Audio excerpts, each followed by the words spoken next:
Halo semuanya dan selamat datang di bahasan kita kali ini. Oke, kita langsung mulai aja ya.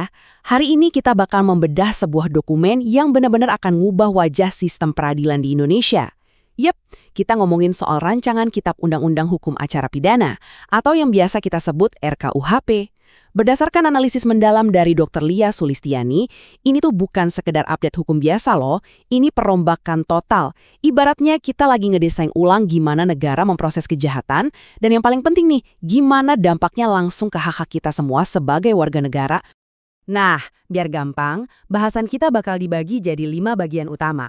Mulai dari wajah baru peradilan pidana, lalu masuk ke wewenang baru kepolisian RI, lanjut ke mengapa penyidikan bisa dihentikan, sistem pengawasan dan keseimbangan, sampai ke membangun kepercayaan publik. Oke, langsung aja masuk ke bagian pertama, wajah baru peradilan pidana.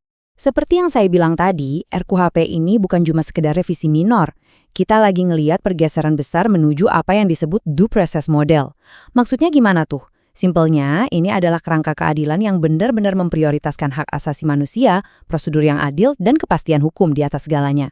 Sistem baru ini dirancang biar selaras sama standar internasional, putusan Mahkamah Konstitusi, dan pastinya KUHP baru kita. Jadi, tiap langkah penegakan hukum sekarang itu harus terukur dan yang paling penting, menghormati kebebasan sipil kita.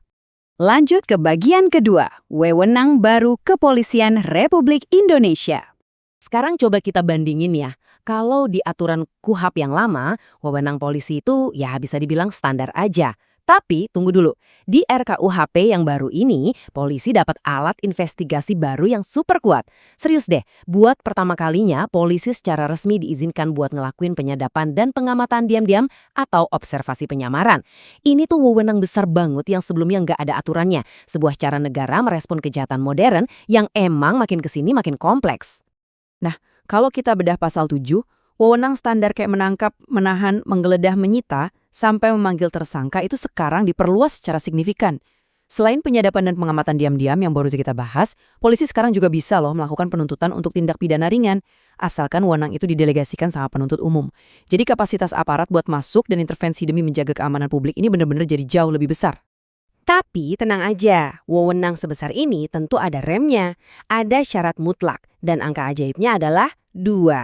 Berdasarkan pasal 55 dan 56, polisi itu nggak bisa asal tangkap. Sebuah penangkapan itu wajib punya laporan polisi, plus minimal 2 alat bukti yang sah sebagai bukti permulaan. Ini benar-benar jadi garis pertahanan pertama buat ngebela hak-hak kita, supaya nggak ada tuh yang namanya penangkapan sewenang-wenang. Sekarang kita masuk ke bagian ketiga. Mengapa penyidikan bisa dihentikan? Di satu sisi, polisi emang punya wewenang buat bertindak. Tapi di sisi lain, mereka juga punya wewenang yang krusial banget buat berhenti. Menurut pasal 14, penyidik itu berhak menghentikan penyidikan atau yang sering kita dengar dengan istilah SP3. Alasannya apa aja? Ada yang namanya ne bis in idem, yang intinya seseorang nggak bisa diadili 2 kali buat kasus yang persis sama. Terus bisa juga karena tersangkanya meninggal dunia, kasusnya udah kedaluarsa secara hukum, ternyata bukan tindak pidana, atau tersangkanya masih di bawah umur 8 tahun. Nah, selain itu, ada satu alasan lagi yang menurut saya paling revolusioner nih.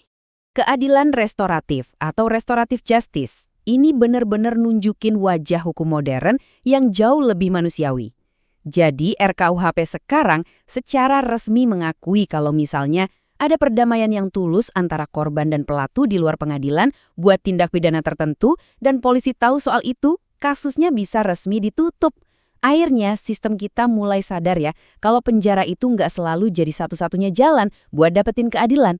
Pemulihan hubungan di masyarakat sekarang udah diakui punya kekuatan hukum. Keren banget kan?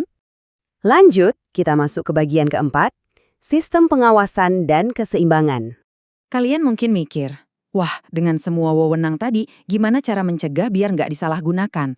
Nah, RKUHP itu bikin aturan main di mana polisi nggak bisa kerja sendirian. Di pasal 13, aturannya ketat banget. Langkah pertama, pas polisi mulai penyidikan. Langkah kedua, mereka wajib banget ngasih tahu penuntut umum paling lambat dalam 2 hari. Jadi nggak ada tuh cerita penyidikan disembunyiin dari jaksa. Terus langkah ketiga, polisi harus koordinasi dan konsultasi buat mastiin berkas perkara lengkap. Ini bikin penegakan hukum jadi transparan banget dari awal. Dan ini dia inovasi yang paling penting buat ngelindungin hak kalian. Kenalin nih HPP atau hakim pemeriksa pendahuluan. Bayangin HPP ini kayak wasit independen yang turun tangan langsung di tahap prasidang. Kalau dulu tindakan paksa seringnya cuma diawasin sama sesama polisi atau jaksa, sekarang sistem peradilan pidana kita punya hakim khusus buat ngawasin dan menilai proses penyidikan dari awal sampai akhir. Bener-bener sebuah gebrakan penting. Emang kenapa wasit ini begitu kuat? Jawabannya gampang. Karena HPP ini ibarat pintu gerbang perizinan buat semua tindakan polisi yang sifatnya invasif. Polisi mau perpanjang penahanan? Harus izin HPP. Mau geledah rumah kalian? Izin HPP dulu. Mau nyita barang atau nyadap telepon yang sempat kita singgung tadi? Semuanya wajib dapat izin tertulis dari HPP lewat permintaan jaksa.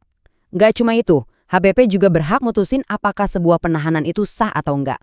Ini benar-benar jadi kontrol yudisial yang super ketat biar aparat nggak sewenang-wenang. Terakhir, kita masuk ke bagian kelima, membangun kepercayaan publik.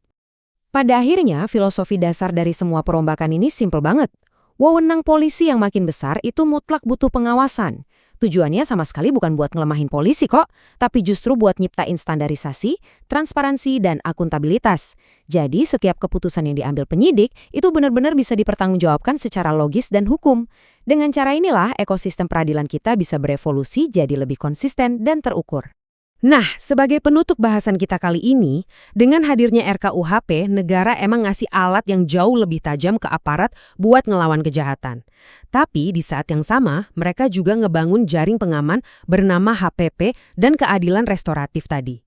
Di atas kertas, sistem ini udah didesain buat jaga keseimbangan. Tapi pertanyaannya balik lagi ke kita semua sebagai masyarakat.